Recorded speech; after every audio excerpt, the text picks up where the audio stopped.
नमस्कार दोस्तों, आपका हमारे YouTube चैनल कंपाइलेशन में स्वागत है। मेरा नाम है स्नेहा और आज हम 5वीं कक्षा का 16वां अध्याय जिसका नाम है पानी रे पानी उसके बारे में पढ़ने जा रहे हैं। पहले हम इस पाठ को पढ़ेंगे, फिर इसके अभ्यास के प्रश्नोत्तर करेंगे। तो हम शुरू करते हैं।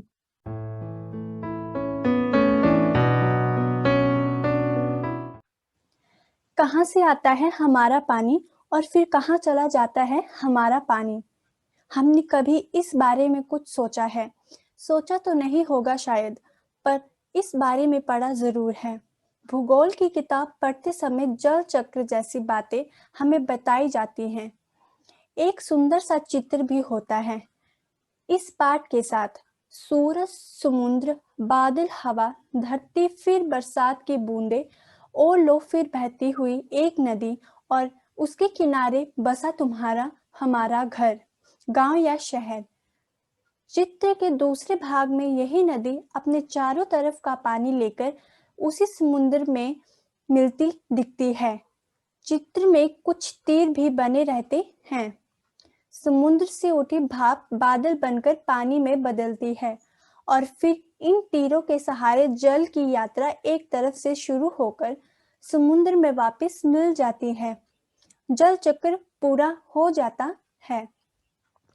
यह तो हुई जल चक्र की किताबी बात, पर अब तो हम सबके घरों में, स्कूलों में, माता पिता के दफ्तरों में, कारखानों और खेतों में पानी का कुछ अजीब सा चक्र सामने आने लगा है। नालों में अब पूरे समय पानी नहीं आता। नल खोलो तो उससे पानी के बदले सू सू की आवाज आने लगती है। पानी आता भी है तो बेवक्त, कभी देर रात को तो कभी भोर सवेरे। मीठी नींद छोड़कर घर भर की बाल्टियां, बर्तन और घड़े भरते फिरो। पानी को लेकर कभी कभी कहीं कहीं आसपास में तू तू मैं भी होने लगती है। रोज रोज के इन झगड़ों टंडों से बचने के लिए कई घरों में लोग नलों के पाइप के मोटर लगवा लेते हैं। इससे कई घरों का पानी खींचकर एक ही घर में आता है। यह तो अपने आसपास का हक छीनने जैसा काम है, लेकिन मजबूरी मानकर इस काम को मोहल्ले में कोई एक घर कर बैठे तो फिर कोई घर यही करने लगते हैं। पानी की कमी और बढ़ी जाती है। शहरों में तो अब कई चीजें की तरह पानी भी बिकने लगा है। यह कमी गांव शहरों में ही नहीं बल्कि प्रदेश की राजधानियों में है और दिल्ली, मुंबई, कोलकाता, चेन्नई और बेंगलोर जैसे बड़े बड़े शहरों में भी लोगों को भयानक कष्ट में डाल देती है। देश के कई हिस्सों में तो अकाल जैसी हालत बन जाती है। यह तो हुई गर्मी के मौसम की बात, लेकिन बरसात के मौसम में क्या होता है? लो, सब तरफ पानी की बहने लगता है। हमारे तुम्हारे घर, स्कूल, सड़कों, रेल की पटरियों पर पानी भर जाता है। देश के कई भाग बाढ़ में डूब जाते हैं। यह बाढ़ ना गांव को छोड़ती है और ना मुंबई जैसे बड़े शहरों को। कुछ दिनों के लिए सब कुछ थम जाता है, सब कुछ बह जाता है। यह हालात हमें बताते हैं कि पानी का बेहद कम हो जाना और पानी का बेहद ज्यादा हो जाना, यानी अकाल और बाढ़, एक ही सिक्के के दो पहलू हैं। यदि हम इन दोनों को ठीक से समझ सकें और संभाल लें तो इन कई समस्याओं से छुटकारा मिल सकता है। चलो, थोड़ी देर के लिए हम पानी के इस चक्र को भूल जाएं और याद करें अपनी गुल्लक को। जब भी हमें कोई पैसा देता है, हम खुश होकर दौड़कर उसे झट से अपनी गुल्लक में डाल देते हैं। 1 रुपए, 2 रुपया, 5 रुपए, कभी सिक्के तो कभी छोटे मोटे नोट, सब इसमें धीरे धीरे जमे होते जाते हैं। फिर जब कभी हमें कुछ पैसों की जरूरत पड़ती है तो इस गुल्लक की बचत का उपयोग कर लेते हैं। हमारी यह धरती भी इसी तरह खूब बड़ी गुल्लक है। मिट्टी की बनी इस विशाल गुल्लक में प्रकृति वर्षा के मौसम में खूब पानी बरसाती है। तब रुपयों से कई गुना कीमती इस वर्षा को हमें इस बड़ी गुल्लक में जमा कर लेना चाहिए। हमारे गांव में, शहर में जो छोटे बड़े तालाब, झील आदि हैं, वे धरती की गुल्लक में पानी भरने का काम करते हैं। इनमें जमा पानी जमीन के नीचे छिपे जल के भंडार में धीरे धीरे रिस कर छनक कर जा मिलता है। इससे हमारा भूजल भंडार समृद्ध हो जाता है। पानी का यह खजाना हमें दिखता नहीं, लेकिन इसी खजाने से हम बरसात का मौसम बीत जाने के बाद पूरे साल भर तक अपने उपयोग के लिए घर में, खेतों में, पाठशाला में पानी निकाल सकते हैं। लेकिन एक दौर ऐसा भी आया जब हम लोग इस छिपे खजाने का महत्व भूल गए और जमीन के लालच में हमने अपने तालाबों को कचरे से पाट कर भरकर समतल बना दिया। देखते ही देखते इन पर तो कई मकान, कई बाजार, रेजिस्ट्रियम और सिनेमा आदि खड़े हो गए। इस बड़ी गलती की सजा हम सबको मिल रही है। गर्मी के दिनों में हमारे नल सूख जाते हैं और बरसात के दिनों में हमारी बस्तियां डूबने लगती हैं। इसीलिए यदि हमें अकाल और बाढ़ से बचना है तो अपने आसपास के जल स्रोतों की, तालाबों की तरह और नदियों आदि की रखवाली अच्छे ढंग से करनी चाहिए। जल चक्र हम ठीक के समझे, जब बरसात हो तो उसे थाम लें, अपना भूजल भंडार सुरक्षित रखें, अपनी गुल्लक भरते रहें, तभी हमें जरूरत के समय पानी की कोई कमी नहीं आएगी। यदि हमने जल चक्र का ठीक उपयोग नहीं किया तो हम पानी के चक्कर में फंसते चले जाएंगे। तो यह पाठ लिखा है अनुपम मिश्र। तो अब हम इसके अभ्यास के प्रश्न उत्तर करते हैं। तो अब इसके अभ्यास के प्रश्न उत्तरों का पहला भाग है, तुम्हारे आसपास। अपने आसपास के बड़ों से पूछकर पता लगाओ। अब पहला प्रश्न है, तुम्हारे घर में पानी कहाँ से आता है? इसका उत्तर है, हमारे घर में पानी जल विभाग द्वारा की गई सप्लाई से आता है। तो अब इसका दूसरा प्रश्न है, तुम्हारे घर का मैला पानी बहकर कहाँ जाता है? इसका उत्तर है, हमारे घर का मैला पानी बहकर सीवरेज में जाता है। अब इसका तीसरा प्रश्न है, जिसका पहला भाग है, तुम्हारे इलाके में धरती के अंदर का पानी कितने फीट या कितने हाथ नीचे है? इसका उत्तर है, हमारे इलाके में धरती के अंदर का पानी 25 से 30 फीट नीचे है। अब इसका दूसरा भाग है, आज से 15 वर्ष पहले यह पानी कितना नीचे था? इसका उत्तर है, आज से 15 वर्ष पहले यह पानी 15 से 20 फीट नीचे था। तो अब इसका अगला भाग है, अनुमान लगाओ, पाठ के आधार पर बताओ। जिसका पहला प्रश्न है, अपने घर के नल के पाइप में मोटर लगवाना दूसरों का हक छीनने के बराबर है। लेखक ऐसा क्यों मानते हैं? इसका उत्तर है, अपने घर के नल के पाइप में मोटर लगवाना दूसरों का हक छीनने के बराबर है।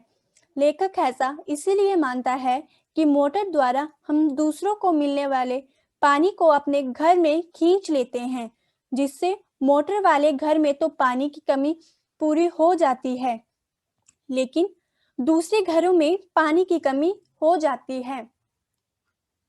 अब इसका दूसरा प्रश्न है, बड़ी संख्या में इमारतें बनने से बाढ़ और अकाल का खतरा कैसे पैदा होता है?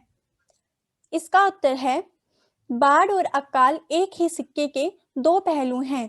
बड़ी बड़ी इमारतों का निर्माण वृक्षों को काटकर किया जा रहा है, जिसके कारण अधिक वर्षा होने से धरती उस पानी को सोख नहीं पाती और बाढ़ का रूप ले लेती है।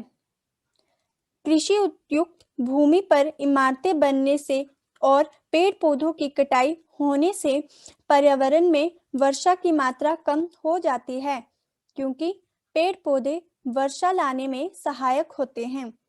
इस कारण कई बार अकाल का खतरा भी पैदा हो जाता है। अब इसका तीसरा प्रश्न है, क्या तुम्हारे मोहल्ले में रोजमर्रा की जरूरतें पूरी करने के लिए लोगों को पानी खरीदना पड़ता है?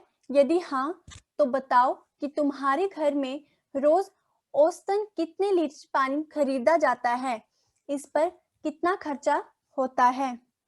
इसका उत्तर है, धरती की गुल्लक छोटे छोटे बड़े तालाबों, झीलों और नदी नालों से भरती है। हाँ, हमारे इलाके में बहुत पहले बाढ़ आई थी, जब मैं बहुत छोटा था। मेरे मम्मी पापा और दादा दादी ने मुझे बताया कि चारों ओर पानी ही पानी हो गया था। कई घरों में पानी घुस गया और उनका सामान उस बाढ़ में बह गया। लोग अपनी रोज की जरूरतों को भी पूरा नहीं कर पाते थे। इस बाढ़ से काफी जानमाल भी हानि हुई। अब इसका अगला भाग है, संकट क्यों? जिसका पहला प्रश्न है, पाठ में पानी के संकट के किस प्रमुख कारण की बात की गई है? इसका उत्तर है, पाठ में पानी के संकट का प्रमुख कारण तालाबों और नदी नालों को कचरे से भरकर उस जगह को समतल बनाना और उस पर बाजार, रेस्टोरेंट और सिनेमा घर का निर्माण करना माना है। अब इसका दूसरा प्रश्न है, पानी के संकट का एक और मुख्य कारण पानी की फिजूल खर्ची भी है। कक्षा में 5-5 के समूहों में बातचीत करो और बताओ कि अपनी रोजमर्रा की जिंदगी में पानी की बचत करने के लिए तुम क्या-क्या उपाय कर सकते हो? इसका उत्तर है, पानी की बचत करने के लिए हम निम्नलिखित उपाय कर सकते हैं। नल को खुला नहीं छोड़ना चाहिए। पानी को जरूरत के हिसाब से इस्तेमाल करना चाहिए। पानी को गली या सड़क पर ना बहने दें। बाग बगीचों में भी जरूरत के मुताबिक पानी देकर। अब इसका तीसरा प्रश्न है, जितना उपलब्ध है उससे कहीं ज्यादा खर्च करने से पानी का संकट उत्पन्न होता है। क्या यही बात हम बिजली के संकट के बारे में भी कह सकते हैं? इसका उत्तर है हाँ। पानी के संकट की तरह ही हम बिजली के संकट के में भी कह सकते हैं। किसी भी वस्तु का ज्यादा से ज्यादा उपयोग उसकी कमी का कारण बन सकता है। अब इसका अगला भाग है, पानी का चक्कर, भाषा का चक्कर, जिसका पहला प्रश्न है, पानी की समस्या या बचत से संबंधित पोस्टर और नारे तैयार करो। यह काम तुम 4-4 के समूह में कर सकते हो। इसका उत्तर है, पानी की समस्या या बचत से संबंधित नारे। जल बिन जीवन सूना, जल ही जीवन है। पानी की हर एक बूंद अनमोल मोती, पानी की बर्बादी सबकी बर्बादी। अब इसका दूसरा प्रश्न है, पानी की बर्बादी सबकी बर्बादी। इस नारे में बर्बादी शब्द का एक अर्थ है या दो अलग अर्थ हैं। सोचो और उसे लिखो। इसका उत्तर है, इस नारे में बर्बादी शब्द 2 बार आया है। पहला शब्द बर्बादी पानी के लिए प्रयुक्त किया गया है, जिसका अर्थ है पानी का अत्यधिक उपयोग करना। दूसरा शब्द बर्बादी सब के लिए प्रयुक्त किया गया है, जिसका अर्थ है पानी की कमी होने वाली समस्या। अब इसका तीसरा प्रश्न है, पानी हमारी जिंदगी में महत्वपूर्ण होता है। मुहावरे की दुनिया में भी उसकी खास जगह है। पानी से संबंधित कुछ मुहावरे इकट्ठा करो, उनका उचित संदर्भ में प्रयोग करो। ये सभी बच्चे अपने टीचर की मदद से कर सकते हैं। तो अब हम इसका अगला भाग करते हैं, जो है नदी का सफर। तो हम शुरू करते हैं। किसी भी नदी की जरूरत ऊंचे स्थानों या पहाड़ों से होती है। नदी में पानी झरने से, झील से, बारिश से या फिर हिम से पिघलने से आता है। जहाँ से नदी की शुरुआत होती है, उस जगह को नदी का उद्गम कहते हैं। पहाड़ी क्षेत्र में ढाल अधिक होने के कारण नदी का बहाव तेज होता है, जिससे नदी की गहरी घाटी यानी कि पांचवा आकार बनाती है। कई सारी छोटी नदियां मुख्य नदी में मिलती हैं और उसे बड़ी नदी बनाती हैं। इन छोटी नदियों को मुख्य नदी की सहायक नदियां कहते हैं। नदी पत्थर चट्टानों से टकराकर और तेज बहती हैं। कई धाराएं आकार नहीं मिलती हैं। मछुआरे और सैलानी नदी के किनारे मछलियां पकड़ते हैं। नदी जब ऊंचाई से गिरती है तो जलप्रपात बनाता है। पानी यहाँ से ढाल के साथ नीचे की ओर बहता है। नदी की शुरुआत एक पतली धारा के रूप में होती है। आगे चलकर यही धारा गहरी और चौड़ी हो जाती है और एक नदी का रूप ले लेती है। यहाँ एक नदी का सफर दिखाया गया है। तुम्हारे आसपास भी कोई नदी होगी, उसके बारे में तुम क्या क्या जानते हो? वह स्थान जहाँ नदी में समुद्र मिलती है, उस नदी का मुआयना कहते हैं। नदी अपने साथ खूब सारी रेत और मिट्टी लाती है। जब कम ढाल होने के बहाव बहुत ही कम हो जाता है तो नदी घुमावदार रास्ते बनाती है, जिसे नदी विसर्ग कहते हैं। नदी समुद्र में मिलने से पहले अपनी रेत और मिट्टी समुद्री किनारे पर छोड़ जाती है। नदी यहाँ गहरी और चौड़ी है। ये थी हमारा पाठ। अब हम इसके सार को पढ़ते हैं। प्रत्येक नदी की उत्पत्ति ऊंचे पहाड़ों और स्थानों से होती है। पहाड़ पर पड़ी बर्फ से पिघलने से झरने, झील आदि को पानी मिलता है। शुरू में नदी एक पतली धारा के रूप में होती है, लेकिन पहाड़ी क्षेत्र में नदी का बहाव बहुत तेज होता है। यहाँ पर कई और छोटी नदियां भी मुख्य नदी में आ मिलती हैं। मछुआरे और सैलानी नदी के किनारे मछलियां पकड़ते हैं। नदी आगे बढ़ती हुई समुद्र की ओर बढ़ती है। जिस स्थान पर नदी समुद्र में मिलती है, उसे नदी का मुहाना कहते हैं। समुद्र में मिलने से पहले नदी अपने साथ लाई रेत मिट्टी समुद्री किनारों पर छोड़ जाती है। यहाँ पर नदी का बहाव भी कम हो जाता है। नदी यहाँ गहरी और चौड़ी हो जाती है। नदी यहाँ पर घुमावदार रास्ते बनाती है, जिसे विसर्ग कहते हैं। धन्यवाद दोस्तों। उम्मीद है कि आपको यह वीडियो पसंद आया होगा। अगर आप ऐसे ही वीडियोस और चाहते हैं तो हमारे चैनल को सब्सक्राइब करें, ताकि मैं आपके लिए ऐसे ही नई और मज़ेदार वीडियोस लाती रहूं।